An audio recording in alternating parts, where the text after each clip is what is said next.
Georgie Jameson. BBC Radio Suffolk. My guest today is a retired teacher and currently co-coordinator of Toothless in Suffolk, but has had the most incredible past. In the 1970s, he became one of the London recruits for the ANC in South Africa during the apartheid regime. Welcome to the show, Steve Marsling. Thank you for having me. It's my pleasure. We're going to come on to this incredible story from the 1970s and what you did in South Africa in a moment. But let's talk Toothless first. For anybody who doesn't know, but it has been in the news a great deal in the last 12 months or so, really. What is Toothless? Well, Toothless in Suffolk, which is now Toothless in England because it's all over the country, first started off when the small town of Leiston, near where I live, just a mile away, which once had 2 dentists, suddenly had none. They were both run by conglomerates, and they decided that there weren't enough private healthcare to make it worthwhile. So they just threw the keys back to the government and said, we're moving out. And that was it? There was no NHS dentistry? No NHS at all. So I spoke to my mate, Mark Jones, who lives in Felixstowe, and I said, look, I'm going to get the old pasteboard out, and I've never used it for wallpapering or anything like that, but I do use it to hand out leaflets and stuff. So we got a petition together, and we went outside a co-op in the High Street in Leiston, and I've never had this before. People were actually queuing to sign the petition. We had false teeth clacking around on the table and that, and you know, and we didn't realise that we thought it was only Leiston where you couldn't get a dentist. But so we did a bit of research and we found this was happening everywhere. That, you know, the NHS dental system had collapsed up and down the country. So we decided we would really campaign and do something about it. We had a mass demonstration in Bury St Edmunds because at the time Jo Churchill was the MP for dental services. She wouldn't accept our petition, which was over nearly 1,000 signatures. And Jo Churchill being MP for Bury St Edmunds, which is why we had the show in there, and we had some folk singers, and you know we spoke, and it was on Radio Suffolk many times. Yeah, I mean, it was on Look East. Yeah, it's been covered a lot, hasn't it, Steve? Well, yeah, but we still haven't got dentists. We do have a private-only dentist in Leiston now, but for the majority of the people in Leiston, that's unaffordable.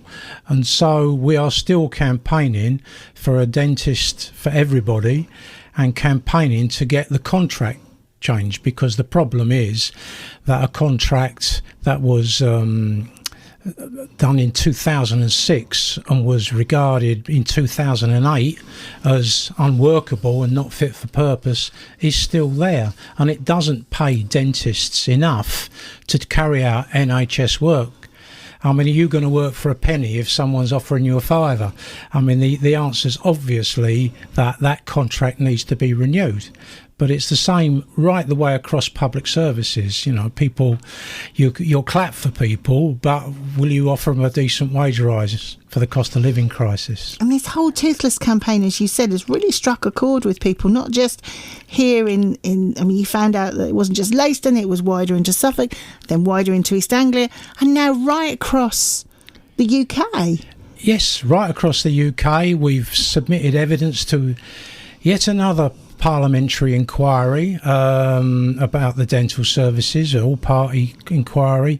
But the problem we have, as we found out when we introduced DentAid into Suffolk, that was our Toothless in Suffolk initiative, people were queuing from 7:30 in the morning to try and get access to dentistry that they couldn't access anywhere else. These were the mobile ones, These were the mobile ones, yeah. We actually raised the money with the local authorities. They put in grants as well, and we got them 3, 4, 5 times into Suffolk for emergency dental treatment.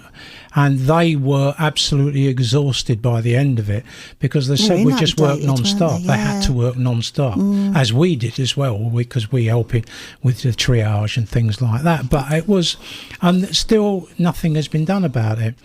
It's 2023 in the 6th richest country in the world, and we can't get a dentist. I could get one in the 1950s. I'm showing my age now, but I could get one in the 50s and 60s and that. And you know, it just seems like we're going backwards. We're not levelling up, we're levelling down to some kind of 1930s before the NHS system was born, and it's not good enough. This is a real passion with you. I can see it. We deserve better. The British people, the Suffolk people deserve better. Now, before you did all this, you retired now, and you were a teacher. I was a teacher, I was a local government officer, and then I was an art dealer as well. Wow! Yeah, I did that for the last 14, 15 years. I had my own business. What did you teach? I taught English, believe it or not, with my accent, and I taught history and a bit of PE. Oh, you mentioned the accent there. That's not a Suffolk accent, is it? No, it's a South London. And I've been here 11 years now, so I'm a semi-native. Yeah, absolutely. Love it here and Love it. What brought you to Suffolk from South London? Well, I was actually living up north at the time. I've been all over the place, but I was living up north. And a mate of mine said to me, I've just bought a franchise for art and antiques. He knew I was an art dealer. And I said, oh. He said, do you fancy doing it? It's a fair. I said, where? He said, Snape. I said, where's that? He said, Suffolk. I said, where's that? And he said, oh, it's going to be great, Steve. We're doing it at Snape Morton's. This is about 20 odd years ago now. So he said, do us a favour, come and bring your gear and set it up. It's going to be a great fair. I've got all this going. So I said, all right, I'll do it. And he said, come for a week. So I said, well, we're only there. It's a 4-day fair, 5 days of set up. But he said, no, come for a week, you'll love it. So I did, and I loved it.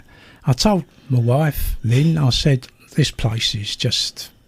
I can't get over it. I love it to death. The people are fantastic. It helped that I had a good fare as well. I made a few bob, but that's always going to help. Yeah, that's always going to help. I mean, and Snape Morton's beautiful. The sun was cracking. I mean, you know, that was it. So that became an ambition that when she retired, because she was a teacher in Oldham, that we would move down here, and we did it. You know, and we live near Leiston now. Lovely. Between Leiston and Aldeburgh. Yeah, lovely part of the world. So much to talk about with you. But there is something that you did in the 1970s that when I was reading about this today, doing my research, is utterly extraordinary. You became one of the London recruits. Yeah. Take us back to 1970 when you were first approached to do this, because the London recruits and the story of them has only recently, in recent history, come to light. You had to hide what you did for a long time. Yes, we did, and we weren't allowed to speak about it or to tell anybody until fairly recently. And there's a film coming out this year, later this year, which is going to be quite something. I think I've seen the trailers and that, and it's very good. But at that time, I had a chance meeting in a pub. Brief story. I joined the Young Communist League in Brixton in South London, and I'd been in there about a year, quite enthusiastic. And this is 1970? 1970. I got first politicised, I suppose, with the Vietnam War and my own trade union nationally and Vietnam War internationally. And I was approached by someone I knew quite well. I had no idea what he was talking about. He said, I want you to meet someone. I said, yeah, what? He said, no, I don't want to say any more about this. I just want you to meet him. It could mean some work being done with this fella. And bring someone with you. So I said, can I bring Sean Hosey? He said, yeah, that'd be perfect. He knew Sean. So we went up west and we met this chap, sort of a bit older than us, but not that much older. Right, just kind of, what kind of age were you? I was 20. I was 20. So you're a young man. Yeah. I was 19 when they approached me. I was 20 when I actually went. Yeah. So we went to, and his name was Ronnie Casrals, who eventually became a minister in Nelson Mandela's first government. But at that time, he was a bit older than us, but not that much older. And he explained what he would like us to do. And basically, this was to go into South Africa to carry out agitational work. This work would mean taking it shows our 1970s, you never get away with this now, a false bottom suitcase, which would be loaded with explosives, pamphlets, and various other paraphernalia, because we were going to let off leaflet bombs.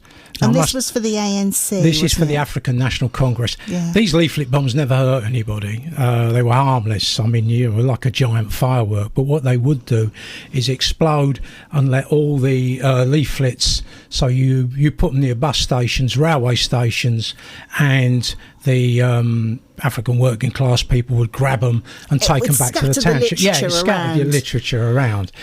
And now this was the time of apartheid. This was the time of apartheid. Just very briefly for anyone, younger listeners going, I don't know what that meant. Apartheid means that you are not allowed to sit on a park bench if it's not designated for you. In the Dutch Afrikaner, is blanc, non blanc. This was colour segregation. Segregation on the buses, segregation on the cinemas. You were told who you were to fall in love with and who you weren't. You would go to prison. Where you could eat, where you could walk, what you could walk. Everything was strictly by colour. What school you went to. And of course there's a massive difference for the whites only schools. They had lots of equipment and that. The black only schools and the Indian only schools and the Cape coloured, as they were called, only schools. So the apartheid regime was absolutely rigid. So why we were asked was because the head of the ANC after Nelson Mandela was a man called Oliver Tambo. And what he said was, we need to recruit some white people to go into South Africa to carry out agitational work. Why white people? Because they were the only ones that could move freely. And so you wouldn't be questioned? I wouldn't be questioned. Didn't need a passbook, didn't need anything. I wouldn't be questioned. They expected all white people to be of their same opinion, that separate development, as they called it, was the right way to go. So your false bottom suitcase wasn't going to get searched? No. What was going to happen to us, and this was explained, that's why they wouldn't let us go straight away. They said, I want you to think about it. If you're caught, and this is prophetic because later my friend was, you will be tortured, you will be kept in solitary confinement, and then you'll be brought to trial, and the minimum sentence will be 5 years, no remission for political prisoners. So I want you to go away and think whether you can take that risk or not. So we went away, and I spoke to Sean and he spoke to me. I said, well, I'm game if you are. Did they offer you a lot of money to do it? No money. It was entirely, none of us we didn't take a penny. So why did you do it? Conviction. I hated apartheid. I was a political activist. If they'd have offered me money, I'd have refused. You felt that passionately? Yeah, absolutely. We all did. Nervous and worried because, I'm a 20-year-old boy. The only travel I'd done was a few Millwall away games, including Ipswich, incidentally. And no, I didn't wreck your town. That was somebody else. So you'd not even been, I hadn't been abroad. No, I hadn't been on aeroplane. Foreign holidays weren't a thing then, were they? Not for working class people, really, So... obviously you couldn't tell anyone. Did you you got a family, girlfriend at the time? No, I couldn't tell them anything. Where did they think you'd gone? I just said I'm going on holiday. I didn't. My mum had died when I was 16, so it was just me and my dad, and we got away with that. And I'd never been on a plane before, and here I was flying halfway around the world. With a false bottom suitcase? With a false bottom suitcase, which if they'd have opened it, we would have, probably been in trouble. But we... Yeah. And of course, mildly, we had to learn how to make these leaflet bombs, wire it all up and that. And both me and Sean were not the most gifted DIY people in the world, so it took us a few efforts to manage to do that. But we got the hang of it in the end, and we flew out there. Our bit was Cape Town. Right, we are going to be back with my guest, Steve Marsling, where we've left the story. He's on the plane. He's going to Cape Town to do this extraordinary thing. We will find out what happened when he gets there. As here on BBC Radio Suffolk, it's Georgie Jameson with you, here until 6 o'clock tonight, and I am chatting to my guest, retired teacher Steve Marsling from Suffolk, originally from South London, and currently co-coordinator of Toothless, which is the dental campaign to get more NHS dentists, not just in Suffolk, but across the UK now. But Steve has an incredible past. He was what became known as one of the London recruits in the early 1970s for the ANC in South Africa. Now, when we left the story, Steve, who'd never been abroad before, was on a plane on his way to South Africa with a false bottom suitcase full of explosives and leaflets with your mate Sean, and you were going to do this, what was called, which is aggravation work? Well, agitation work. The thing was that at that time, Nelson Mandela was in prison, and a lot of the ANC leadership were either murdered or in prison or in exile. So the South African apartheid regime was saying to the population, look, you could forget any change. We're going to be in power for 1,000 years. We've eliminated the ANC. They don't exist anymore. So it was our job to say, no, you haven't eliminated the ANC. The ANC lives and is going to get stronger and stronger. But at that time, we really needed to show the majority, the 80% majority of the South African population, that there was still hope and that the ANC hadn't gone away. And that was getting this literature out there by getting the literature out there. Distributing it in quite a... Well, you couldn't just hand it. You couldn't hand it out. Yeah, that was it. No. The Suppression of Communism Act was a catch-all, to stop all. So when you arrived there, yourself and Sean, and you guys were all recruited because you're white and therefore could move freely around South Africa with little or no questioning. Yeah. What happened when you got there and you started to do this? Well, first of all, over the years, there was up to about 50, 55, I think, different, and women as well as men.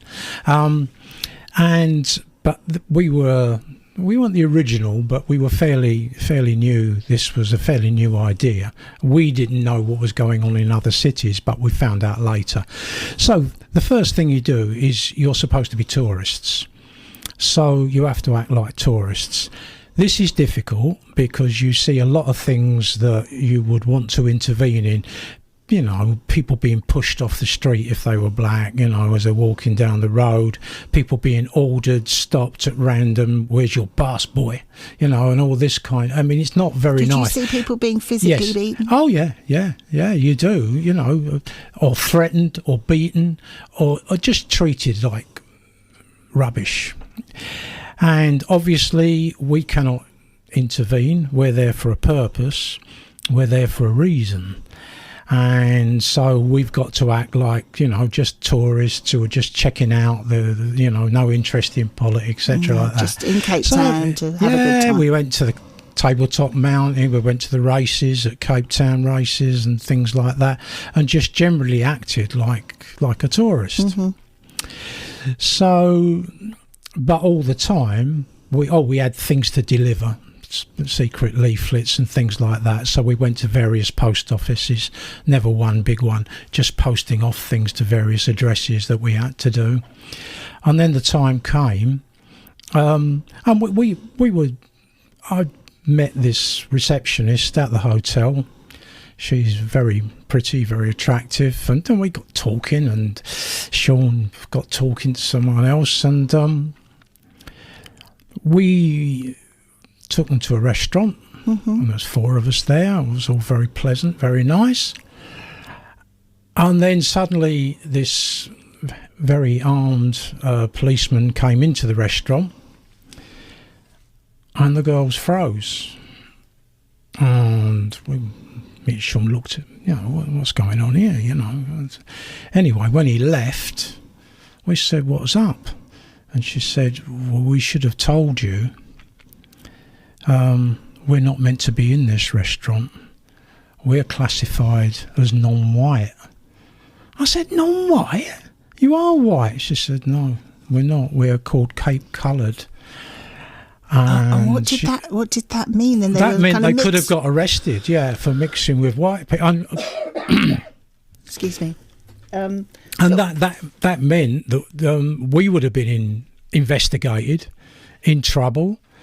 So it was quite a shock that because we didn't, we don't think like that in this country. We don't take any notice of it. It's just something that, we don't check everyone's hair. Apparently, the check was if you can put a comb through someone's hair, then they could be classified as white. But if it stuck, then it was a non-white, and you failed your test. Crikey.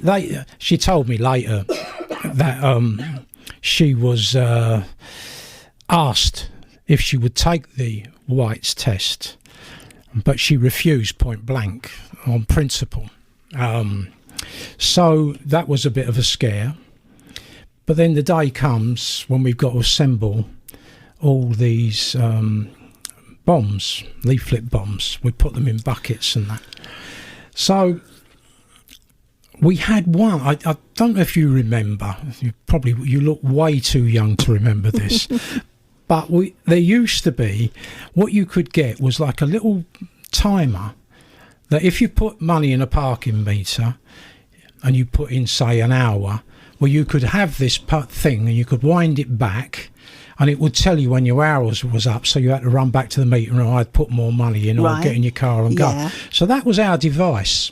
And we had one that had a life of its own, but we thought we was going to carry on with this. We're going to it. The funny thing was, Cape Town in August is often rainy, and we thought this is brilliant. We'll carry these leaflet bombs in buckets and we'll have big full-length Macs, because no one notices, it's been raining every day. Yeah. Well, of course, come the day, and we had to do it, I'll come to this later, we had to do it on a particular time, on a particular day.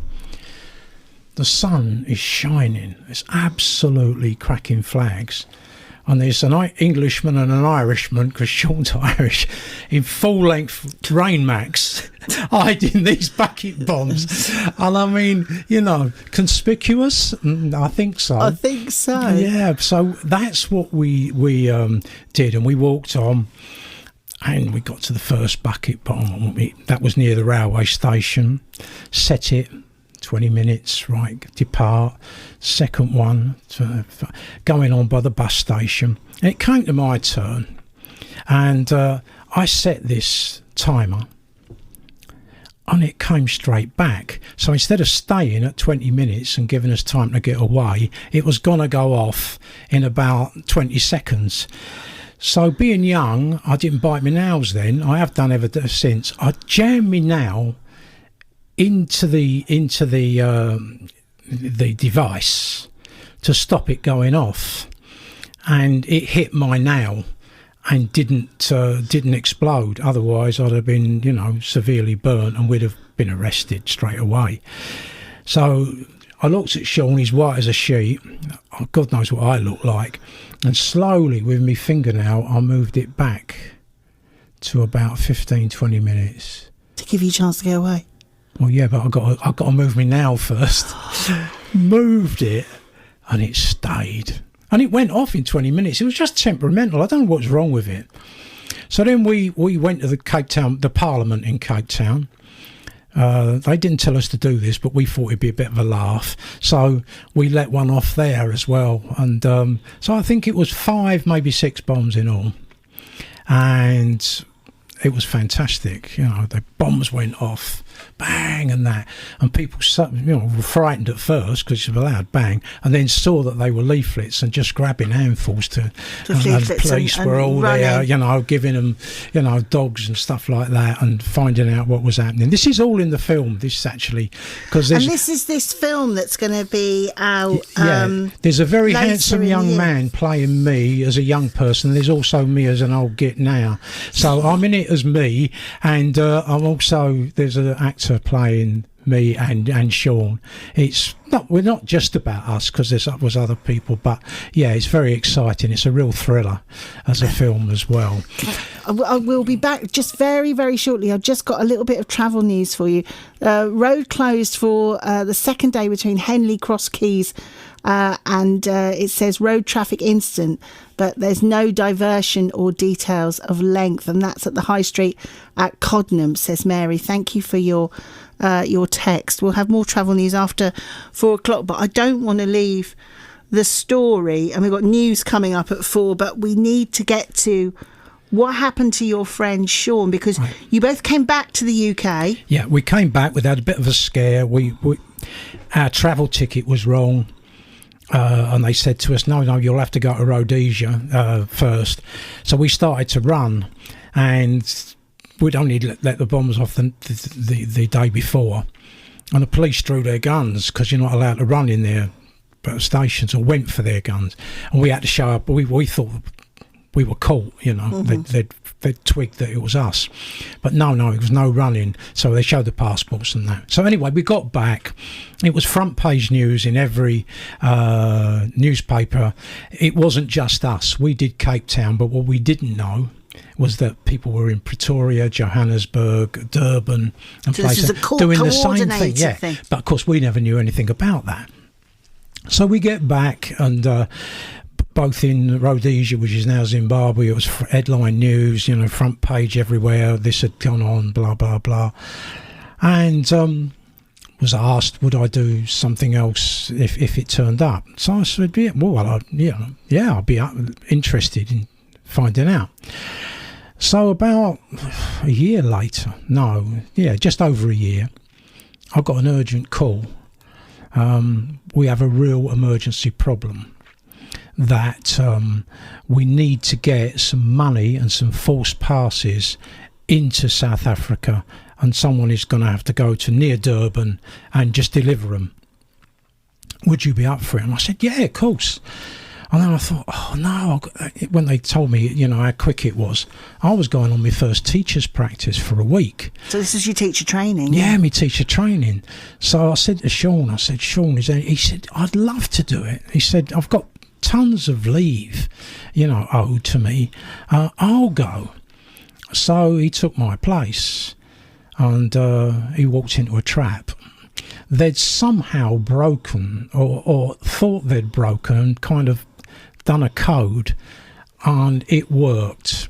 So Sean was arrested then? Yeah, he went for a week. He got sunburn. Well, that was a mistake, because they loved rubbing his sunburn into him when they caught him. He went to this little station, handed it over, and there was machine guns and God knows what else. So he was taken prisoner. He was shown his own grave, and they pushed him in it and urinated over him.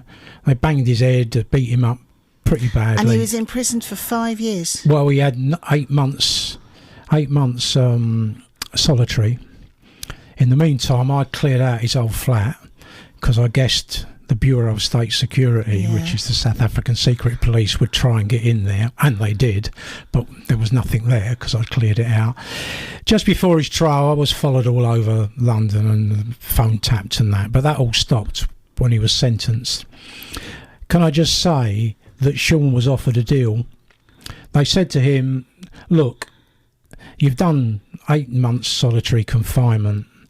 If you announce in the court that you were wrong about apartheid, that it's a really good system, and that you were fooled and duped, you're on the next plane home. And he wouldn't do it? He wouldn't do it. He refused to do it.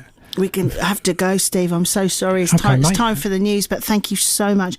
Fascinating story. Steve Marsling there. And you can find out more about the upcoming London Recruits film if you visit the website www.londonrecruits.com.